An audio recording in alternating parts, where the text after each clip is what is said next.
Política y sociedad entre finales del siglo XIX y principios del siglo XX. 1. La Belle Époque y el progreso. La Belle Époque fue un período de aproximadamente 3 décadas anteriores a la Primera Guerra Mundial, caracterizado por un fuerte optimismo, confianza en el futuro y fe en el progreso indefinido. Este clima fue impulsado por los avances científicos y tecnológicos de la Segunda Revolución Industrial, que generaron la idea de que la industria y la tecnología permitirían solucionar progresivamente los problemas de la humanidad. Durante este período se consolidó la visión burguesa del mundo, especialmente entre las clases altas y medias. Sin embargo, la prosperidad europea estaba relacionada con la explotación imperialista de las colonias de África y Asia. La Belle Époque terminó con el inicio de la Primera Guerra Mundial en 1914, por lo que no debe confundirse con el Tratado de Versalles que fue posterior a la guerra. 2. Marx y el socialismo científico. Karl Marx desarrolló el concepto de socialismo científico, según el cual la historia de las sociedades está determinada por la lucha de clases. Para Marx, la clase obrera debía tomar conciencia de su situación, organizarse políticamente, tomar el control de los medios de producción que estaban en manos de la burguesía y abolir la propiedad privada, con el objetivo de construir una sociedad sin clases. Rusia antes de la Revolución. 3. La situación política, económica y social. A comienzos del siglo XX, el Imperio ruso presentaba un gran atraso respecto de Europa occidental. Políticamente era una autocracia zarista, en la que el zar concentraba todo el poder y no existían partidos políticos legales ni un parlamento representativo. El Estado utilizaba la censura, la persecución política y las deportaciones a Siberia. Después del asesinato del zar Alejandro II en 1881, aumentó todavía más la represión y Rusia se convirtió en un estado policial. En lo económico y social, Rusia era principalmente rural y agrícola, con una industrialización muy reciente que comenzó aproximadamente hacia 1890. La mayoría de la población estaba formada por campesinos pobres sometidos a estructuras de tipo feudal. Además, la población judía sufrió violentas persecuciones sistemáticas conocidas como pogromos. 4. La oposición al zarismo. Frente al régimen surgieron distintos grupos opositores. La inteligencia estaba formada por sectores educados que criticaban el régimen zarista y consideraban que Rusia estaba atrasada frente al resto de Europa. Los populistas, provenientes principalmente de la inteligencia, rechazaban la expansión del capitalismo en el campo porque creían que destruiría las formas tradicionales de organización campesina. Desde la década de 1870, algunos sectores populistas se radicalizaron y utilizaron el terrorismo revolucionario y el magnicidio como formas de acción política. Los soviets eran consejos de representantes obreros elegidos en las fábricas. Reunían a obreros, dirigentes y activistas de diferentes corrientes y se transformaron en importantes espacios de organización y acción política de las clases populares. La Revolución Rusa. 5. Revolución de Febrero y poder dual. La Revolución de Febrero de 1917 fue provocada principalmente por el enorme desgaste generado por la Primera Guerra Mundial, que agravó el hambre, el desabastecimiento y la crisis social. Obreros y soldados organizados en soviets exigieron la abdicación del zar Nicolás II. Finalmente, el zar abdicó y se formó un gobierno provisional que coexistió con el Soviet de Petrogrado. Esta situación recibió el nombre de poder dual, porque existían dos centros de poder.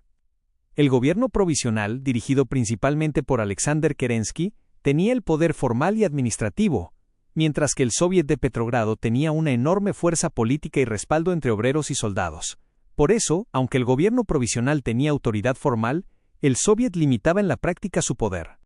6. Mencheviques y bolcheviques. Los mencheviques defendían una revolución gradual.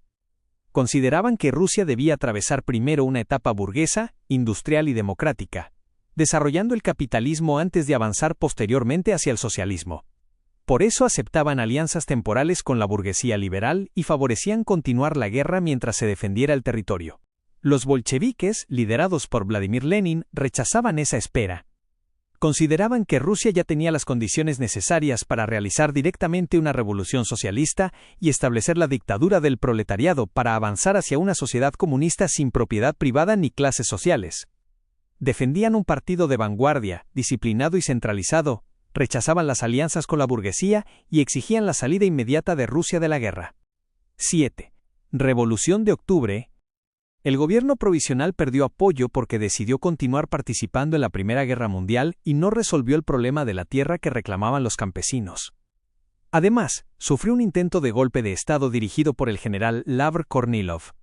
Mientras aumentaban las huelgas y ocupaciones de tierras, los bolcheviques ganaron fuerza dentro del Soviet de Petrogrado.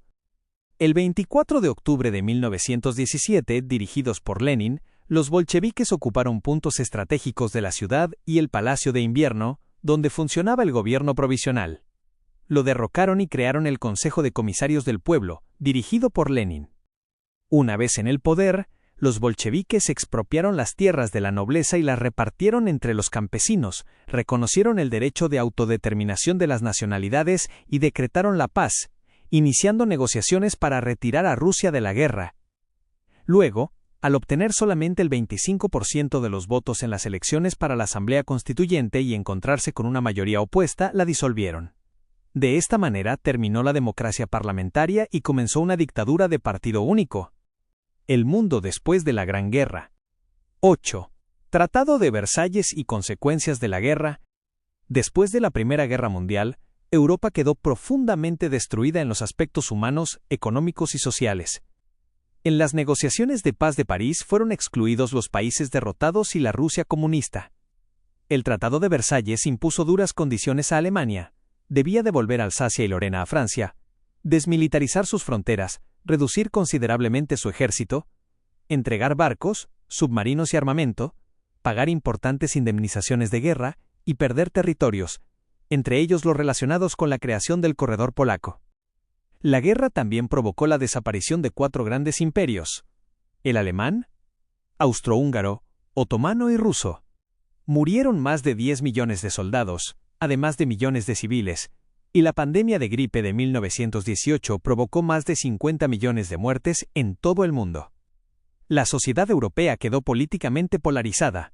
Por un lado creció la izquierda radical, influenciada por la Revolución Rusa.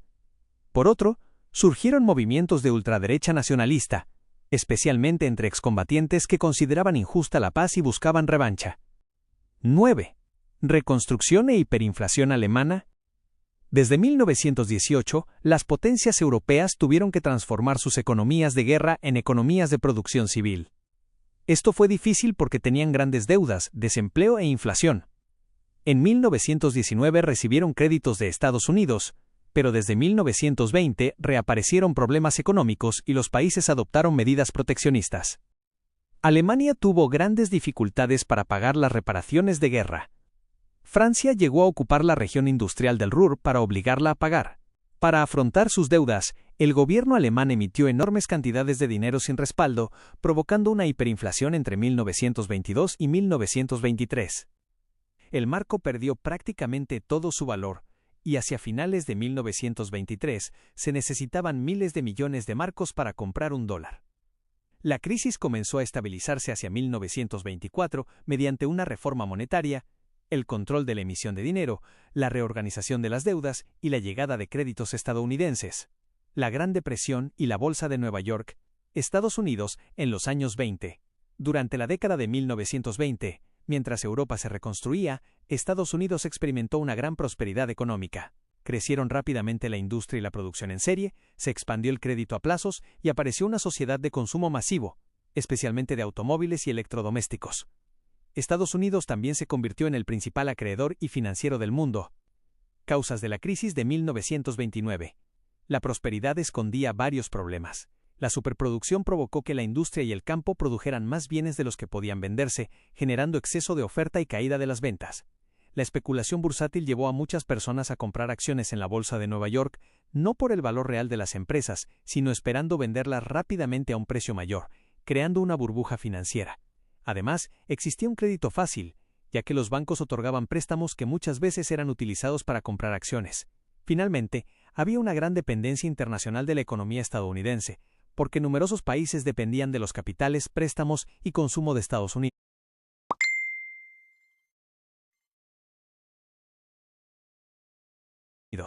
Jueves Negro y Gran Depresión. En octubre de 1929 comenzó a perderse la confianza en el sistema.